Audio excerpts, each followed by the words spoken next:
السلام علیکم سامعین محترم، یہ تعلیمات اسلامی آفیشیل یوٹیوب چینل کی آواز ہے۔ اس چینل کے ذریعے آپ بہت سی اسلامی کتب اور تفسیر نمونہ جیسے بہترین علمی خزانے سے استفادہ حاصل کر سکتے ہیں۔ ہماری آپ سے گزارش ہے کہ ہمارے چینل کو سبسکرائب کریں، ویڈیو کو لائک کریں۔ شکریہ۔ اعوذ باللہ من الشیطان الرجیم، بسم اللہ الرحمن الرحیم۔ رب اشرح لی صدری ویسر لی امری واحلل عقدۃ من لسانی یفقہوا قولی۔ تفسیر نمونہ کے اگلے لیسن کے ساتھ ہم حاضر ہیں۔ تفسیر نمونہ کی ریڈنگ کرتے ہوئے ہم صفحہ نمبر 100 پر پہنچے تھے۔ قرآن کہتا ہے کہ ان کے دلوں میں ایک خاص بیماری ہے، فی قلوبہم مرض۔ اس میں جو شخص کسی راستے پر چلتا ہے اس کے لیے زیادہ راہ فراہم کیے رکھتا ہے تو وہ یقیناً آگے بڑھتا رہتا ہے۔ بالفاظ دیگر، ایک ہی میسر راستے پر چلنے والے انسان کے اعمال اور افکار کا ہجوم اس میں زیادہ رنگ بھرتا ہے اور اسے زیادہ راسخ کرتا ہے۔ قرآن مزید کہتا ہے، خداوند عالم ان کی بیماری میں اضافہ کرتا ہے، فزادہم اللہ مرضا۔ چونکہ منافقین کا اصل سرمایہ جھوٹ ہے، لہٰذا ان کی زندگی میں جو تنازعات رونما ہوتے ہیں وہ ان کی توجیح کرتے رہتے ہیں۔ آیت کے آخر میں بتایا گیا ہے کہ ان کی ان دروغ گوئیوں کی وجہ سے ان کے لیے دردناک عذاب ہے۔ وَلَهُمْ عَذَابٌ عَلِيمٌ بِمَا كَانُوا يَكْذِبُونَ۔ اس کے بعد ان کی خصوصیات کی طرف اشارہ کیا گیا ہے، جن میں سے پہلی اصلاح طلبی کا دعویٰ کرنا ہے، حالانکہ حقیقی فسادی وہی ہیں۔ جب ان سے کہا جائے کہ روئے زمین پر فساد نہ کرو تو وہ کہتے ہیں کہ ہم تو ایسا نہیں کرتے۔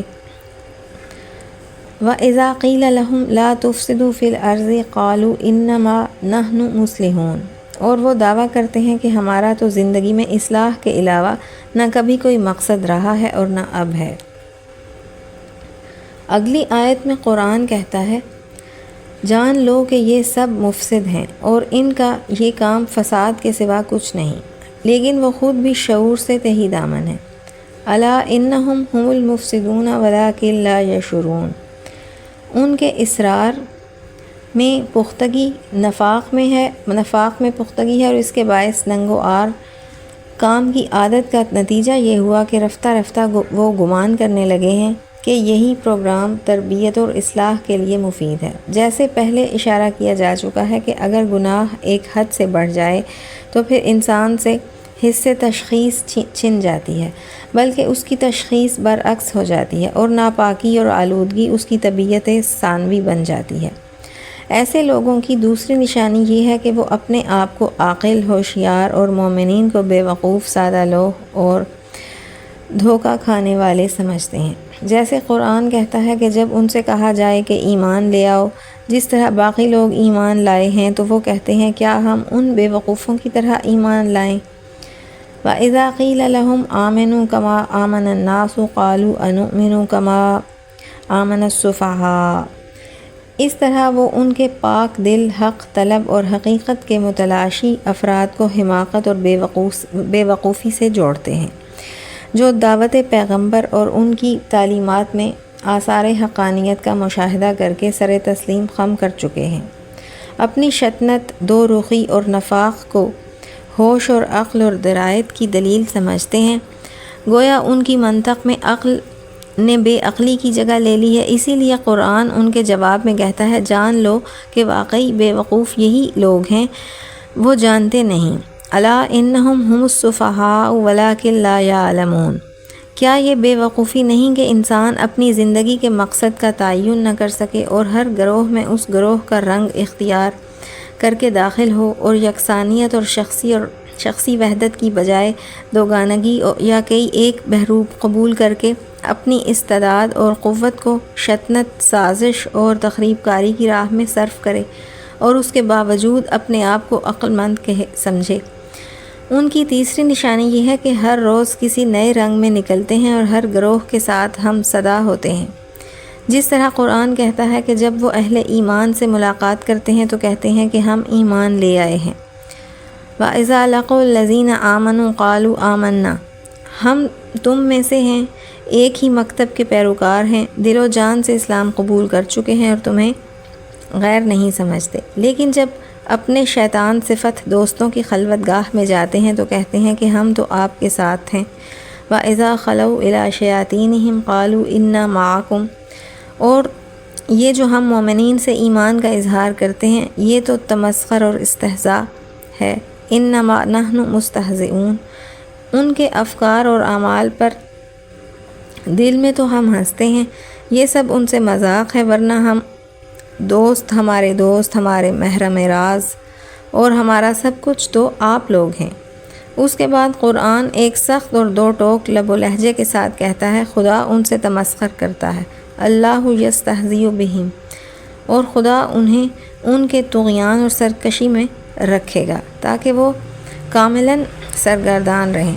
وَيَمُدُّهُمْ فِي طُغْيَانِهِمْ يَعْمَهُونَ، مورد بحث آیات میں سے ان کی آخری سرنوشت ہے جو بہت غم انگیز اور تاریک ہے۔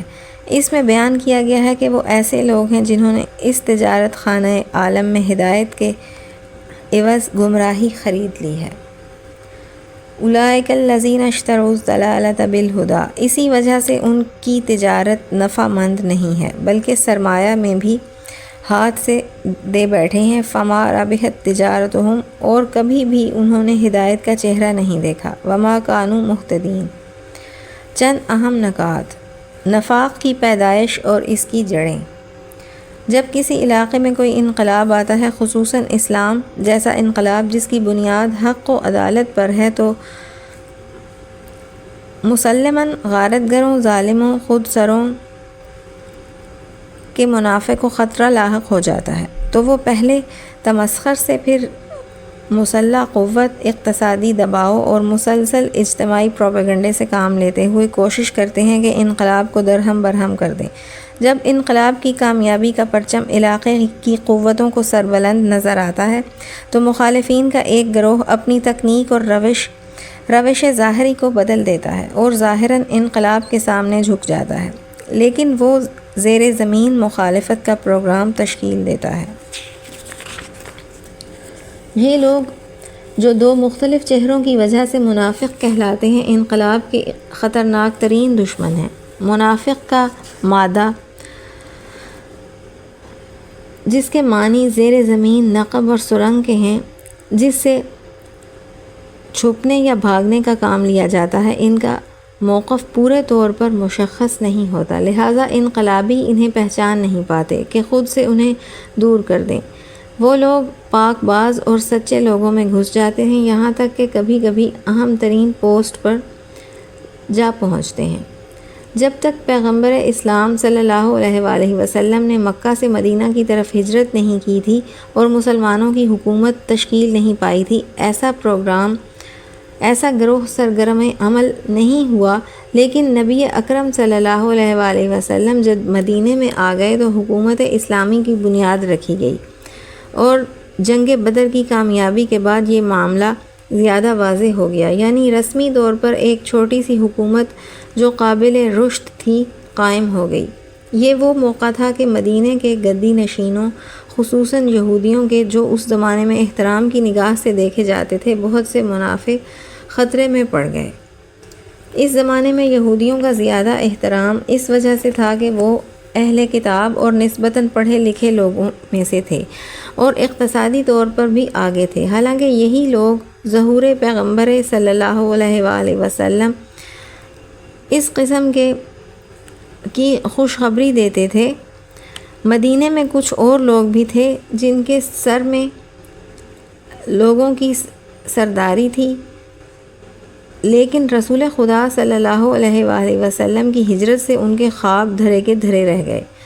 ظالم سرداروں، سرکشوں اور ان غارت گروں کے حمایتیوں نے دیکھا کہ عوام تیزی سے نبی اکرم صلی اللہ علیہ وآلہ وسلم پر ایمان لا رہے ہیں، ان کے عزیز و اقارب میں بھی ایک عرصہ تک مقابلہ کرتے رہے، لیکن آخرکار انہیں بھی اس کے سوا کوئی چارہ نہ تھا کہ وہ ظاہراً مسلمان ہو جائیں، کیونکہ علم مخالفت بلند کرنے میں جنگی مشکلات اور اقتصادی صدمات کے علاوہ ان کی نابودی کا خطرہ تھا۔ خصوصاً عرب کی پوری قوت بھی آپ کے ساتھ تھی اور ان لوگوں کے قبیلے بھی ان سے جدا ہو چکے تھے۔ اس بنا پر انہوں نے تیسرا راستہ انتخاب کیا، اور وہ یہ کہ ظاہراً مسلمان ہو جائیں اور مخفی طور پر اسلام کو برباد کرنے کا منصوبہ بنائیں۔ خلاصہ یہ ہے کہ کسی معاشرے میں نفاق کے ظہور کی ان دو وجوہ میں سے ایک ہوتی ہے۔ نمبر 1، کسی انقلاب کی کامیابی اور معاشرے پر اس کا تسلط۔ نمبر 2، نفسیاتی کمزوری اور سخت حوادث کے مقابلے میں جرأت اور ہمت کا فقدان۔ ہر معاشرے میں منافقین کی پہچان ضروری ہے۔ اس میں شک اور شبہ نہیں کہ نفاق اور منافق زمانہ پیغمبر صلی اللہ علیہ وآلہ وسلم سے مخصوص نہ تھے، بلکہ ہر معاشرے میں اس گروہ کا وجود ہوتا۔ البتہ ضروری ہے کہ قرآن کے دیے ہوئے معیار کی بنیاد پر ان کی پہچان کی جائے تاکہ وہ کوئی نقصان یا خطرہ پیدا نہ کر سکیں۔ زیر مطالعہ آیات کے علاوہ سورہ منافقون اور روایات اسلامی میں ان کی مختلف نشانیاں بیان ہوئی ہیں، جن میں سے بعض یہ ہیں۔ نمبر 1، زیادہ شور شرابہ اور بڑے بڑے دعوے، باتیں بہت، عمل کم اور قول و فعل میں تضاد ہونا۔ نمبر 2، ہر جگہ کے رنگ کو اپنا لینا اور ہر گروہ کے ساتھ ان کے ذوق کے مطابق گفتگو کرنا، مومنین سے آمنا سامنا کرنا اور مخالفین سے، عوام سے اپنے آپ کو الگ رکھنا، خفیہ انجمنیں قائم کرنا اور پوشیدہ منصوبے بنانا، دھوکہ دہی، مکر و فریب، جھوٹ، چاپلوسی، پیمان شکنی اور خیانت کی راہ چلنا، اپنے تئیں بڑا سمجھدار گرداننا اور دوسروں کو ناسمجھ، بے وقوف اور نادان قرار دینا۔ خلاصہ یہ ہے کہ دو رخی اور اندرونی بیرونی تضاد اور منافقین کی واضح صفت ہے۔ ان کا انفرادی اور اجتماعی چال چلن ایسا ہوتا ہے جس سے انہیں واضح طور پر پہچانا جا سکے۔ قرآن حکیم کی یہ تعبیر کتنی عمدہ ہے کہ ان کے دل میں بیماری ہے، فی قلوبہم مرض، کون سی بیماری ہے؟ ظاہر اور باطن کے تضاد سے بدتر ہے۔ اور کون سی بیماری؟ اپنے آپ کو بڑا سمجھنے اور سخت حوادث کے مقابلے میں فرار سے بڑھ کر ہے۔ جیسے دل کی بیماری جتنی بھی پوشیدہ ہو اسے کاملاً مخفی نہیں رکھا جا سکتا، بلکہ اس کی علامات انسان کے چہرے اور تمام اعضائے بدن سے آشکار ہوتی ہیں۔ نفاق کی بیماری بھی اسی طرح ہے، جو مختلف مظاہر کے ساتھ قابل شناخت ہے، اور اندرونی نفاق کی بیماری کو معلوم کیا جا سکتا ہے۔ تفسیر نمونہ سورہ نساء آیت 141 تا 143 میں بھی صفات منافقین کے بارے میں بھی بحث کی گئی ہے۔ نیز سورہ توبہ آیت 49 تا 57 کے ذیل میں بھی اسی سلسلے میں کافی بحث ہے، اور سورہ توبہ آیت 62 تا 85 کے ذیل میں بھی ایسی ابحاث موجود ہیں۔ معنی نفاق کی وسعت۔ اگرچہ نفاق اپنے خاص مفہوم کے لحاظ سے بے ایمان لوگوں کے لیے جو ظاہراً مسلمانوں کی صف میں داخل ہوں لیکن باطنی طور پر کفر کے دلدادہ ہوں، لیکن نفاق کا ایک وسیع مفہوم ہے جو ہر قسم کے ظاہر اور باطن اور گفتار و کردار کے تضاد پر محیط ہے، چاہے یہ چیز مومن افراد میں پائی جائے جنہیں ہم نفاق کے زمرے میں لاتے ہیں، یعنی ایسے انسان یا حیوان جن کے ماں باپ مختلف نسل سے ہوں۔ کہتے ہیں مثلاً حدیث میں ہے کہ 3 صفات ایسی ہیں کہ جس شخص میں پائی جائیں وہ منافق ہے، چاہے وہ روزے رکھے، نماز پڑھے اور اپنے آپ کو مسلمان سمجھے۔ وہ صفات: جب امانت رکھی جائے تو وہ خیانت کرتا ہے، بات کرتے وقت جھوٹ بولتا ہے اور وعدے کی خلاف ورزی کرتا ہے۔ مسلم ہے کہ ایسے اشخاص اس خاص معنی کے لحاظ سے منافق نہیں، تاہم نفاق کی جڑیں ان میں پائی جاتی ہیں۔ خصوصاً ریاکاروں کے بارے میں امام صادق علیہ السلام کا ارشاد ہے، یعنی ریاکاری، دکھاوا ایسا تلخ درخت ہے جس کا پھل شرک خفی کے علاوہ کچھ نہیں، اور اصل اور جڑ نفاق ہے۔